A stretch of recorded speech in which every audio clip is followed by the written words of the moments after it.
Hi and hello guys, welcome to our channel. இப்போ நம்ம invisible step mother அப்படிங்கிற ஒரு மினி சீரீஸை தான் பார்த்துட்டு இருக்கோம். ஸோ லாஸ்ட் வீடியோவில் ஹீரோயின் வந்துட்டு ஆக்ட்ரஸாக இருப்பாங்க. அவங்களுக்கே தெரியாம எப்படியோ டைம் டிராவல் பண்ணி ஹிஸ்டாரிக்கல் பீரியட்ல வந்துருவாங்க. அதுவும் 3 பசங்களை கொடுமைப்படுத்துற ஸ்டெப் மதராக இருப்பாங்க. அந்த ஸ்டெப் மாம் பிளேஸ்க்கு ஹீரோயின் வந்ததும் அந்த பசங்களை நல்லா பார்த்துக்கவும் ஆரம்பிக்கிறாங்க. இதுக்கப்புறம் ஹீரோயின் என்னென்னலாம் பண்றாங்க அப்படின்றத இந்த வீடியோவில் பார்க்கலாம். வாங்க வீடியோக்குள்ள போகலாம். ஓப்பனிங் சீன்லேயே ஹீரோயின் அவங்க செஞ்ச சமையலை வந்து கூவி கூவி வித்துட்டு இருக்காங்களா. ஆனால் யாருமே அவங்க கிட்ட வந்து வாங்கவே இல்லை. ஏன்னா இவங்க விதவன்றதுனால இவங்க கிட்ட எல்லாம் வாங்கக்கூடாது அப்படின்னு சொல்லி எல்லாம் முடிவெடுத்திருந்திருக்காங்க. இருந்தாலும் மனசு தளரவில்லையே. அவங்க கத்திக்கிட்டே இருக்காங்க. அந்த பிளேஸ்லயே ஒரு பர்சன் ஒரு பொண்ணு கிட்ட வம்பிழுத்துட்டு இருக்கான். அதை சுத்தி யாருமே தட்டி கேட்கல. ஆனா ஹீரோயின் தான் அந்த பையனை வந்து பயங்கரமா அடிச்சு இந்த பொண்ணை காப்பாத்துறாங்க. ஸோ யாருமே வாங்காத ஹீரோயினோட சாப்பாடை அந்த காப்பாத்திருப்பாங்க இல்லையா, அந்த பொண்ணு காசு கொடுத்து வாங்குறாங்க. ஹீரோயின் மாமியார் இருக்காங்கல்ல, அவங்க வந்துட்டு ஹீரோயினை வேணும்ட்டே வேலை வாங்கணும்னு சொல்லி உடம்பு சரியில்லாத மாதிரி நடிக்கிறாங்க. ஹீரோயின்லாம் சும்மா விட்டுருவாங்களா, இது மூலிகை சூப்பத்தை நல்லா சாப்பிடுங்க அப்படின்னு சொல்லி சாப்பாடுல கதறி விடுறாங்க. அவங்க துப்பிட்டு இருக்காங்க. மாமியார் நைட்டு தூங்கிட்டு இருக்கும் பொழுது இது உங்களுக்கு தண்ணி குடிக்கிற டைம் அப்படின்னு சொல்லி எழுப்புறாங்க. திரும்பவும் தூங்கும் பொழுது இது உங்களுக்கு வாஷ்ரூம் யூஸ் பண்ற டைம் அப்படின்னு சொல்லி நடுவில் எழுப்பி எழுப்பி கதற விட்டுட்டு இருக்காங்க. இந்த மாமியாரோட மைண்ட் வாய்ஸ்லாம் இவ்வளவு கதற விடலான்னு வந்தா என்ன கதற விட்டுட்டு இருக்காளே அப்படின்ற மாதிரி தான் இருக்கு. இப்போ அப்படியே ஹீரோயினையும் ஹீரோவையும் காமிக்கிறாங்க. ஹீரோ வந்துட்டு ஹீரோயினை வாங்க மூன் பார்க்கலாம் அப்படின்னு சொல்லி கூப்பிட்டுட்டு போறாங்க. இந்த சந்திர கிரகணம் வருது இல்லையா, அந்த பத்தி தான் பேசிட்டு இருக்காங்க ஹீரோ. ஆக்சுவலா இப்பதான் ஹீரோயினுக்கு புரிய வருது, இந்த சந்திர கிரகணம் வரும்பொழுது தான் நம்ம டைம் டிராவல் பண்ணியிருக்கோம். நெக்ஸ்ட் டைம் எப்போ இந்த சந்திர கிரகணம் வருதோ அப்போ நம்ம போயிடுவோம் அப்படின்றது புரிய வருது. அப்புறம் அங்கே ஷூட்டிங் ஸ்டார் வர்றதுனால ஹீரோயின் கண்ணு மூடிட்டு வேண்டிட்டு இருக்காங்க. இதை பத்திலாம் ஹீரோக்கு தெரியாது இல்லையா, அவங்களும் ஹீரோயின் பண்ற மாதிரி பண்றாங்க. கொஞ்சம் கொஞ்சமா ஹீரோயினை ஹீரோக்கு பிடிக்க ஆரம்பிக்குது. ஹீரோயின் குட்டி பொண்ணு தூங்க வச்சுட்டு இருக்கும் பொழுது அந்த பெரிய பொண்ணு நான் வாஷ்ரூம் போயிட்டு வரேன் அப்படின்னு சொல்லி கீழே இறங்கி வராங்க. அப்போ பாத்தீங்கன்னா அந்த பொண்ணை யாரோ கடத்திட்டு போயிடுறாங்க. என்ன இவ்வளோ நேரம் ஆகியும் வரல அப்படின்னு சொல்லி ஹீரோயின் கீழே இறங்கி போய் பாக்குறாங்க. ஆனா அந்த பொண்ணையே காணும். அப்போ கீழே அந்த பொண்ணோட கிளிப் இருக்கும். அதை பார்த்ததும் அவளை யாரோ கடத்திருக்காங்க அப்படின்னு சொல்லி ஹீரோயின் தேட ஆரம்பிக்கிறாங்க.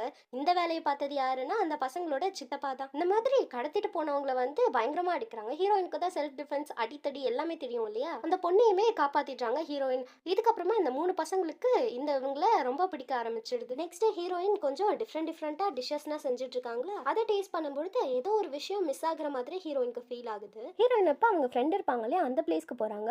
அங்க அவங்க வந்துட்டு பிளாக் பெப்பர் சேல் பண்றாங்க. அதை வாங்குறதுக்காக தான் போயிருக்காங்க. அங்க இந்த ஃப்ரெண்டோட மாமியார் இருப்பாங்க இல்லையா, அவங்க ரெண்ட்க்கு காசு கொடுக்கணும், காசு கொடு அப்படின்ற மாதிரி சண்டை போட்டுட்டு இருக்காங்க அவங்க ஃப்ரெண்ட் கூட.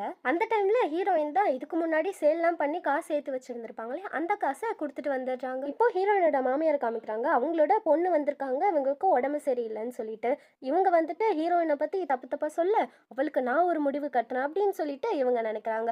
இவங்க யாருன்னு தெரியுதா, பிரசன்ட்ல ஹீரோயின் கிட்ட அடி வாங்கி இருந்திருப்பாங்களே கணத்துல, அவங்க தான் இந்த இதுல மாமியாரோட பொண்ணா இருக்காங்க. ஹீரோயின் ஃப்ரெண்ட் கிட்ட இருந்து வாங்கின இன்கிரீடியன்ட் போட்டதும் அந்த டிஷ் வந்துட்டு செம டேஸ்டா வந்துடுது. அதை வந்துட்டு வெளியில சேல் பண்ணா நம்ம இன்னும் கொஞ்சம் அமௌண்ட்டை சேர்த்துடலாம் அப்படின்னு தான் இவங்க பேசிட்டு இருக்காங்க. நான் வந்து நம்ம சேர்த்து வச்ச காசையும் என்னோட ஃப்ரெண்ட் கிட்டே கொடுத்துட்டேன், அவங்க வீட்டுல ரொம்ப கஷ்டம் அப்படின்னு சொன்னதும் இந்த பையன் பயங்கரமா கோவப்படுறான். ஏன்னா இவங்க அங்கிளுக்கு வந்து அமௌண்ட்டை செட்டில் பண்ணணும், இல்லைன்னா இந்த வீட்டுல இருக்க பொருள் இந்த வீடு எல்லாத்தையும் இந்த அங்கிளே எடுத்துப்பாங்கன்றதுனால. அதாவது அந்த சித்தப்பா இப்போ செஞ்ச டிஷ் எல்லாமே அங்க சேல்க்கு வைக்கிறாங்க. அங்க யாருமே வரல, சாம்பிளுக்காக வைக்கிறாங்க. ஃப்ரீயா இருக்கும் இல்லையா, அதனால ஒரு சில பேர் வர டேஸ்ட் பிடிச்சி போயிட்டு எல்லாத்தையுமே அப்படியே கும்பலா வாங்குறாங்க. இதனால ஹீரோயினுக்கு நிறைய அமௌண்ட்டும் கிடைக்குது. அந்த பிளேஸ்க்கு ஹீரோ வர ஒரு விஷயத்த சொல்றாங்க. ஒரு பிசினஸ் மேன் இந்த ஊர்ல இருந்து தான் வெளியில போயிட்டு நிறைய ஷாப்னா வச்சிருக்காங்க. அந்த பிசினஸ் மேன் வருஷம் வருஷம் இந்த ஊருக்கு வந்து மக்களுக்கு எல்லாருக்கும் சாப்பாடு கொடுப்பாங்க. ஏன்னா இது அவரு பிறந்து வளர்ந்த ஊர் இல்லையா, சோ இன்னும் கொஞ்ச நாள்ல அவர் இங்க வரப்போறதா ஊர் தலைவர் சொன்னாங்க. நீ தான் சமையல் நல்லா செய்வல்ல, அவங்க கிட்ட ஒரு பிசினஸ் கான்ட்ராக்ட் போடலாம்ல அப்படின்னு சொல்லி ஐடியா கொடுக்குறாங்க. ஹீரோயினுக்குமே இது நல்ல ஐடியாவா தோணுது. ஃபர்ஸ்ட் அந்த பிசினஸ் மேன் வந்து நம்ம ஃபுட் சாப்பிடணும் அப்படின்னா ஊர் தலைவர் நம்ம செஞ்ச டிஷ்ஷை சாப்பிடணும், அப்போதான் நம்ம அந்த பிசினஸ் மேன் கூட கான்ட்ராக்ட் போட முடியும் அப்படின்றதுனால சமைச்சு இந்த ஊர் தலைவருக்கு கொண்டுட்டு வராங்க. எல்லாருக்குமே அந்த டிஷ் பிடிச்சிருக்கு. ஊர் தலைவர் என்ன விதிவிலக்கா, அவர் சாப்பிட்றாரு, டேஸ்ட்ல மறந்து போயிடுறாரு, செம டேஸ்டா இருக்கு. இப்போ கொஞ்ச நாள் போகுது. இந்த ஊருக்கு அந்த பிசினஸ் மேன் இருக்காங்க இல்லையா, அவங்க வராங்க. இந்த ஃபுட் ப்ரிப்பேர் பண்றது அரேஞ்ச்மெண்ட்ஸ் எல்லாமே வந்துட்டு இந்த சித்தப்பாக்காரங்க தான் பாத்துக்கிறாங்க. ஏன்னா அவங்க ஒரு ஹோட்டல் வச்சிருக்காங்க. ஊர் தலைவர் அப்புறம் இந்த பிசினஸ் மேன் சித்தப்பாவோட அம்மா இருக்காங்க இல்லையா, அவங்க 3 பேரும் தான் பேசிட்டு இருக்காங்க. அந்த பிளேஸ்க்கு ஹீரோயின் வந்து பேச ஆரம்பிச்சதும் இந்த மாமியார் காரி வந்து ஹீரோயினை தொட்டுறதுலே இருக்காங்க. ஏன்னா இவங்களோட பையனுக்கு அந்த பிசினஸ் மேன் கூட ஏதாவது பிசினஸ் பண்ண வைக்கணும்ன்றது தான் இந்த மாமியாரோட ஆசை. இவ அதை கெடுத்துருவாளோன்றதுனால தான் பயப்படுறாங்க. இருந்தாலுமே ஹீரோயின் அங்கதான் ஒளிஞ்சிருக்காங்களா, ஹீரோயினோட ஃப்ரெண்ட் இருப்பாங்க இல்லையா, அவங்களாலையும் அப்புறம் ஊர் தலைவரோட ஹெல்ப்பாலையும் அந்த பிசினஸ் மேன் வந்து ஹீரோயின் செஞ்ச சமையல் எடுத்து சாப்பிடுறாங்க. செம்மையா இருந்துருச்சு. யார் சமைச்சாங்களோ அவங்கள கூப்பிடுங்க அப்படின்னு அப்படின்ற மாதிரி அவங்க சொல்ல ஹீரோயின் வராங்க.